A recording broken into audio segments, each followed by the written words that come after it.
Hello Kathleen fans, ito na nga ha, bago yung kay Barbie Imperial mga kasambreros with Sir Alden nga. Kung naalala niyo yung buntis na kumbaga pa na fan dun sa may Jensen nila na mall tour mga kasambreros ng Kathleen nga during the HLA or Hello Love Again promo na sasabi niya 2 month pregnant siya at that time. Ay nanganak na po, no? Alam niyo, nakakatuwa kasi pinost niya talaga mga kasambreros sa kanyang TikTok account yung baby na niya, no? Na syempre, no, na-recall niya talaga yung event na kung saan niya ay nagkita si Ma'am Catherine at saka yung grabing pawis pa niya na sasabi niya pregnant siya, ganun siya mga kasambreros. So sobrang kulit lang, tapos pinost nga nito ng fan mga kasombrero. So ang kulit, no, ang kulit ng ginawa niya mga kasombrero na parang hindi naman syempre nag-expect na manganganak siya, so pero hindi mo expect na talagang ipopost niya pa mga kasombreros. So yun po, na sobrang nakulitan ako doon mga kasombreros. And sana not sooner or later ay si Mama Catherine din po ay magkakaroon ng baby, ganon. Pero dapat ay Coco Julia lang yung galawan mga kasombreros ni na Mr. and Mrs. Fulkerson. And then ito na bago yung interview ni Sir Alden, si Ma'am Barbie Imperial nga ay ito na yung video na type mga kasombreros, kasi yung shinare ko yung nakaraan ay yung picture lang nila sa Casino Plus mga or Bingo Plus mga kasombreros no color game ni na Sir Alden at saka ni Mama Barbie Imperial. So ito na po yung video na kung saan nga ay may parang may pa-drinks pa sila, tapos naglalakad, tapos picture taking mga kasembreros, no. Sobrang ganda ni Ma'am Barbie Imperial.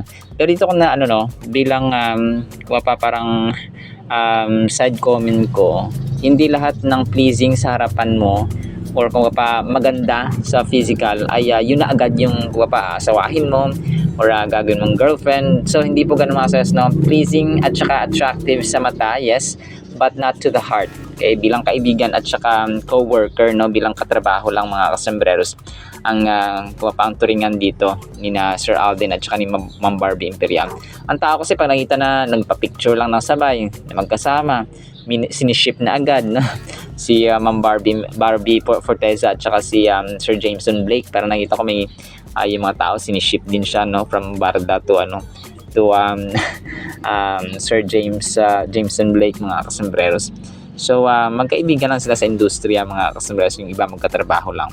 And then so ganun po mga kasembreros. And then ito yung interview nga ni Sir Alden dun sa tinanong siya ng na yung experience niya with Sir Tom Cruise.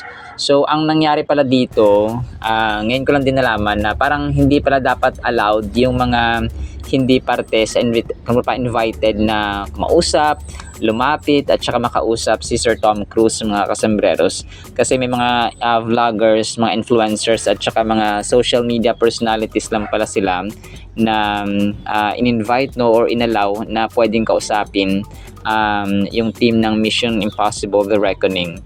So pero invited sila Sir Alden, yes, pero yung makausap, face to face, maka handshake mo siya, ito yung nakakatawa dito kasi yung higpit daw pala ng handshake ni yung kapit ng kamay ni Sir Tom Cruise kay Sir Alden. Kung kaya ang ginawa niya, parang tinumbasan niya yon, kaya ayaw niya munang bitawan kasi nga so maraming reasons, no, si Sir Alden. Isa rin pala sa mga reasons na kung bakit hindi siya kung pa gusto niya maging reservist sa pagiging fight, jet plane, parang nag-drive ng jet plane mga kasos or fighter plane ay dahil dito kay Sir Tom Cruise nga, kasi nga si Sir Tom Cruise ay meron din palang sariling fighter plane or jet plane mga kasembreros. So siya din ay na-inspired nung Top Gun nila na movie, and yun parang not sooner or later din ay gusto niyang magkaroon din ng ganong experience mga kasembreros. And yung mga stunts, kasi most of the time daw ay si Sir Tom Cruise talaga yung gumagawa ng mga stunts at action scenes mga kasembreros, bihirang-bihira. So siya rin yun, Sir Alden, ganun din po yung ginagawa niya. Bihira siyang tawag dito, bigay ng action scenes sa mga stuntmans. So most of the time siya talaga yung gumagawa, mga kasambreros. So sobrang lupit no ni Sir Alden talaga, mga kasambreros and mga Kathleenatics. Alright, so pakinggan natin yung interview na ito, mga kasambreros, and after niya sana po ipakinggan po natin ang Word of God.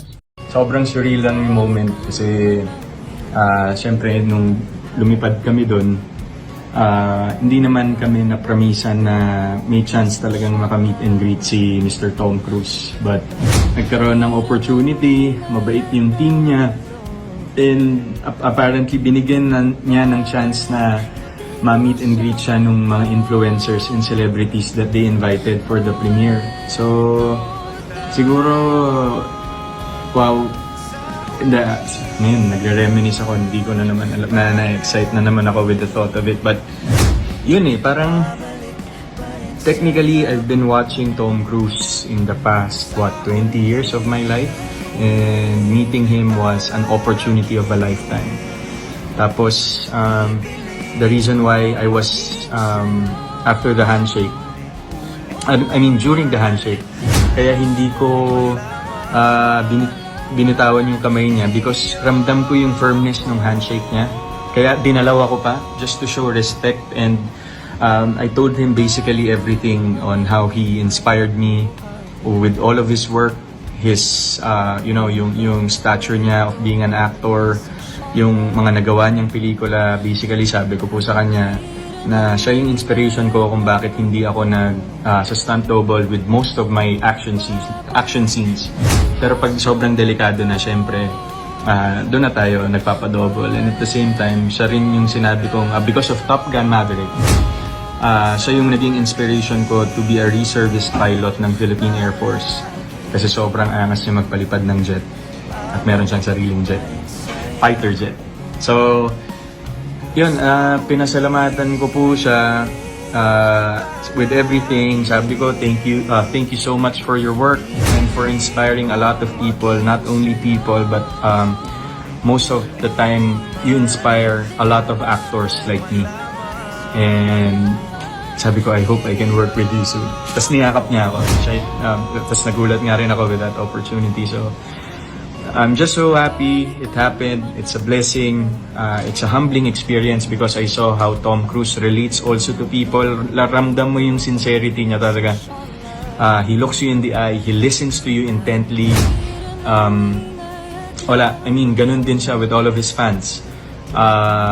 Parang yung meet and greet na yun, talagang iniisa-isa niya yung mga Korean fans. Kinakausap niya. Regardless kung gaano katagal, he's very, pag-entertain niya po sa mga Korean fans niya during that time is really remarkable. And all the more ko siyang naging idolo. And parang right after nga rin po nung premiere, nagtago ako dun sa likod ng tarpaulin ng Mission Impossible kasi naluha talaga ako with the opportunity. And then nilapitan ko po yung head ng digital marketing ng Paramount International. Then I thanked her, saying that thank you for giving me the chance to meet him and to get the chance to talk to him because it has been a childhood dream. And sobrang sarap lang po ng experience, and nakakatawa na na-inspire niya ako to do more as an actor and to do more as a person dahil kitang-kita mo sobrang bait na tao, sobrang accommodating, sobrang down to earth. And basically that moment made me realize why Tom Cruise is Tom Cruise. Para po sa ating Word of God, mga kasambreros, ay sobrang ganda po nito. Ang title natin, Walang Halong Faith. Hebrews chapter 4 verse 2, For good news came to us just as to them, but the message they heard did not benefit them because they were not united or mixed by faith with those who listened. Sapagkat, sa Tagalog po, sapagkat ang pinangaral na ebanghelyo sa atin ay gayon din sa kanila. Subalit hindi naging kapaki-pakinabang sa kanila ang salita na ipinangaral sapagkat sila na nakinig ay hindi ito sinamahan ng pananampalataya or walang halong pananampalataya, mga kasambreros. So dito sa mundo, di ba, kapag tayo po ay nagluluto, for example, kapag tayo ay may menu or may delicacy na pagkain in general na niluluto, talagang meron niyang no, hinahalo-halo natin na lalo na po yung mga pampalasa, yung asin, yung magic syrup for example, or kung ano man dyan mga kasambreros na kinakailangan para po sa ating niluluto. So sa gospel, sa pakikinig mga kasambreros ng good news, ng gospel o ng ebanghelyo mga kasambreros, ay dapat din po hinahaluan natin ng pananampalataya. Ito yung sasabi ni Apostle Paul dito mga kasambreros sa mga taga Hebrew or sa mga Hebrews mga kasambreros. Sabi nito, for unto us was the gospel preached. So sa atin, no, kagaya for example sa atin, no, pinreach, no, nakinig tayo at narinig natin ang gospel mga kasambreros. So ang gospel ay good news. Okay, ito po yung sinasabi dito mga kasambreros, and glad tidings. Kumaga pa yung glad tidings na ito mga kasambreros ay patungkol sa ating kaligtasan, okay? Sa pamamagitan ni Jesus Christ. So, walang ibang makaka-offer at walang ibang maliligtas mga kasambreros sa ibang Diyos kundi kay Jesus Christ lamang. Kasi siya lamang ang isang or nag-iisang anak ng Diyos at siya po mga kasambreros ay ang namatay sa krus, nabuhay sa ikalawang araw, at ngayon po ay naluklok sa kanang trono ng Diyos sa langit na punong-puno at source ng katarungan, kabanalan, katwiran at kapayapaan at pag-ibig. So sabi dito, and this may be said to be preached when men preach not themselves, nor lead lectures of morality, nor mix law and gospel together. So mix mga kasambreros, nor or wala ring justification and salvation to be by works, nor set persons to make their peace with God or get an interest with Christ. So, pansin natin mga kasambreros, kapag yung isang gawain, kapag hinaluan siya ng wrong motives for example, pag hinaluan siya ng inggit for example, o ikaw ay may ginagawa, tinutulungan mo isang tao pero ang motibo mo ay maka-gain lang or maka-benefit sa taong yan, out of selfish ambition ba, na parang ganun, or parang inggit ka or gusto mo magiganti, although maganda ang ginagawa mo, okay, that's a good deed, pero may halo siya or yung intention ng puso mo ay masama. So nahaluan na rin siya ng masama. Kumaga pa, negative 1 times positive 1 is equals to negative 1. So ganun siya mga kasambreros. So ganun din po ang ating gawa or ang ating pananampalataya. Kahit na makinig tayo, tinuruan tayo ng banal na salita, tinuruan tayo ng ebanghelyo, tinuruan tayo ng gospel, ng good news mga kasambreros, ng Holy Scripture sa Biblia, pero kapag narinig lang natin tapos parang walang effect, no, parang nag-bounce lang siya mga kasambreros, parang clanging cymbal lang siya na pag pinukpok mo talagang yung tunog niya ay bumalik lang mga kasambreros, parang nag-boomerang lang siya, so walang effect. So narinig natin kasi nga walang epekto mga kasos because wala siyang halong pananampalataya, kung kaya yung title natin ay walang halong faith. So napakahalaga na yung, kasi yun sila kung parang nagluluto tayo na may iba-ibang ingredients, na ang isang adobo hindi mo siya matatawag na isang adobo na walang toyo for example, or wala yung main na ingredient na manok or yung pork for example. So, ganun din ang pananampalataya. Yung yung pagiging anak natin at saka believer ng Panginoon, it comes with mixtures of ingredients na spiritual. Okay? Sa pagkain na physical, merong physical or material na mga ingredients mga kasambreros. So, sa ating pananampalataya sa Panginoon ay hindi lang pwedeng pakinig lang tayo ng pakinig or makinig lang tayo na makinig. But walang epekto. No? Para siyang walang benefit sa atin. Hindi nakikita yung yung fruit of the spirit, no, yung pagiging mahinahon, pagiging maibigin, pagiging pasinisyoso, pagiging mapatawarin, pagiging humble, no, Christ-like na ugali mga kasambreros. So ito yung sasabi dito na kahit na pinangaralan daw sila ay the same truth, the same gospel, the same holy scriptures, the same law, the same good news, the same good tidings, yung tinuro sa kanila, pero yung iba ay wala naka-benefit mga kasambreros dahil walang halong faith or walang halong pananampalataya. So sabi niya nga dito ay sapagkat sila na nakinig ay hindi ito sinamahan ng pananampalataya. And but when they preached Christ and salvation alone by Him, and so it was preached to be to the Hebrews, and that more fully and with more clearness, power and success than formerly, and which is a privilege and blessing, and is sometimes blessed for the conviction of sinners, for regeneration, for the implanting of faith, and for the comfort of believers. Kasi ang word ng Panginoon, mga kasamaras, yung gospel, yung good news, all-in-one na po siya. Okay? Maaring ma-encourage, maaring magdisiplina, maaring makapagbigay ng pag-asa, makapag-enlight, no, maliwanagan tayo sa katotohanan, which is very true or which is very important. Kasi ang tao kapag namuhay sa kasinungalingan, akala niya totoo, mali pala, akala niya tama ay kasinungalingan pala, no, mga kasambreros. So that is it. Kasi may mga maling turo din ng Ebanghelyo, may maling turo ng Holy Scripture, mga kasambreros. So sabi nito, not being mixed with faith in them that heard it. So the gospel is food, or kung kaya ng isang pagkain, mga kasambreros, and faith is the hand that receives it and takes it and tastes of it and eats it and concocts and digests it. And when this is the case, it is profitable and nourishing. So kumbaga pa, yung salita, hindi lamang siya dapat pakinig. Dapat merong digestion, dapat merong perception, dapat merong, kumbaga pa, may process ng pagkain ba?